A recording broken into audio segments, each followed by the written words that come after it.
This is LBC News. It is hoped that 40,000 new homes are going to be built over the next decade on brownfield surplus railway land. The government started a property company to oversee the release of the space across England and Wales.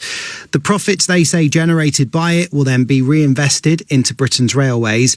We've heard more details this morning from the Transport Secretary, Heidi Alexander, telling LBC News more about how this is going to work. What we're doing today is we're announcing the establishment of a new public corporation called Platform 4, which is going to unlock development on land that is surplus to requirements that the railway owns, and make sure that we're bringing forward high quality developments of new homes next to train stations, new commercial space, office space, new public space, because I think in towns and cities across the country, too often our railway stations are surrounded by some pretty shabby sites, some derelict land, and we know that we've got to breathe new life into those communities, enable first-time buyers to get on the housing ladder.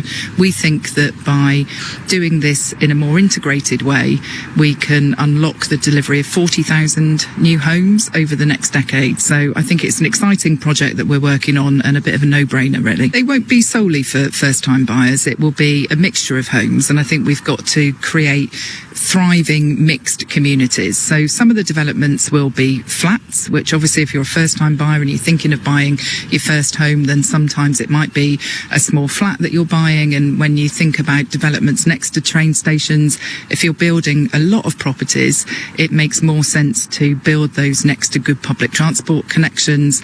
But we want to create thriving mixed communities. So it's not just about first-time buyers, but it's about making best use of public land and unlocking the development of new regeneration schemes so that we can get that life back into town centres and cities across the country. So listening to the Transport Secretary was Rico Wojtulewicz, the Head of Policy and Market Insight at the National Federation of Builders. Great to talk to you as always, Rico. What do you make of this announcement today? Well, it's a 10 out of 10 for ambition, and it's definitely potentially a winning blueprint for placemaking. It's obvious, isn't it? You've got already well-connected places, both locally and regionally, and the centre of urban areas with wasted space and excellent transport links. Build some mixed-use developments on them so that you're not just building residential, which was a bit of my concern in the last government, but actually you kind of build good places that really suit the community. So look, the ambition is brilliant, and this government appears to really, really want to get stuff built, but the delivery is going to be very interesting over the next few years. How come? Have you got any reservations? Are there hurdles? Are there hurdles?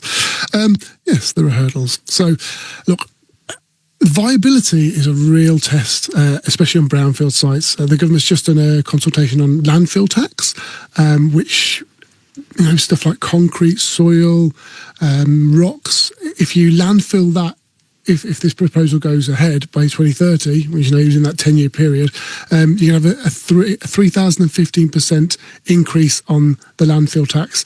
Now, the government say want to recycle 75% of materials, 60% of materials, so the price is still going to go up. Now, not just the landfill tax, which is going to put up the cost of the brownfield works, but the build cost in the future home standard rising between £6,000 and £15,000 per home. Biodiversity net gain. You know, is there biodiversity on brownfield site? Yes, there are, and potentially a huge amount with real complicated costs to deliver it. If you're building flats, the building safety regulators already got 700 plus projects to assess. So there's huge delays there.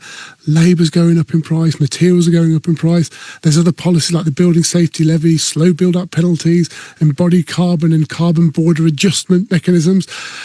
The government's going to find that it needs to have a reassessment of both its taxation and regulatory systems in order to make these projects workable. The only good thing is they own the land already. Well, that, I suppose, to add to that big long list is a good thing. Do you think, from what you're saying, maybe the government's bitten off more than it can chew here?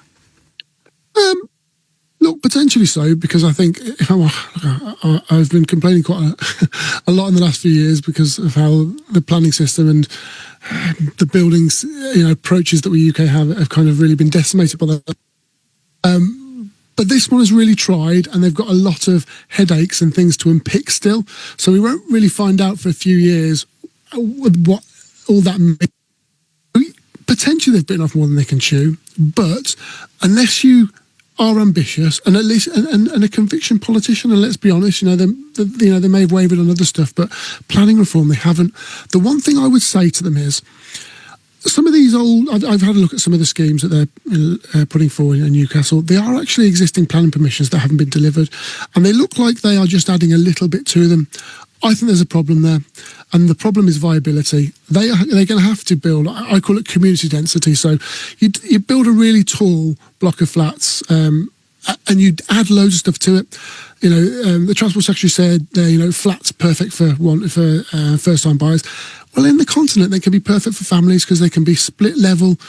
So, feel like you're living in a house, even though it's an apartment.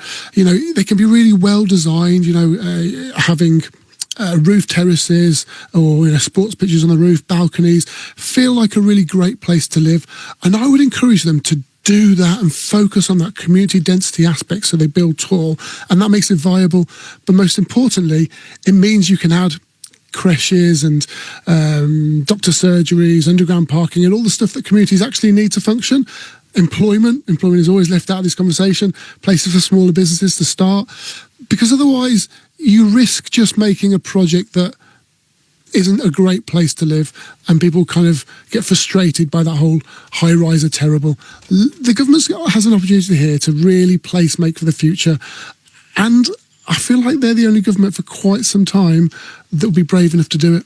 I guess the proof is in the pudding. Just one final question, Rico, because when we get announcements like this, they've said 40,000 new homes. Now, is that enough? Is it a large number? Not a large number? Like, where do you pitch that number? Is that viable? Is that enough?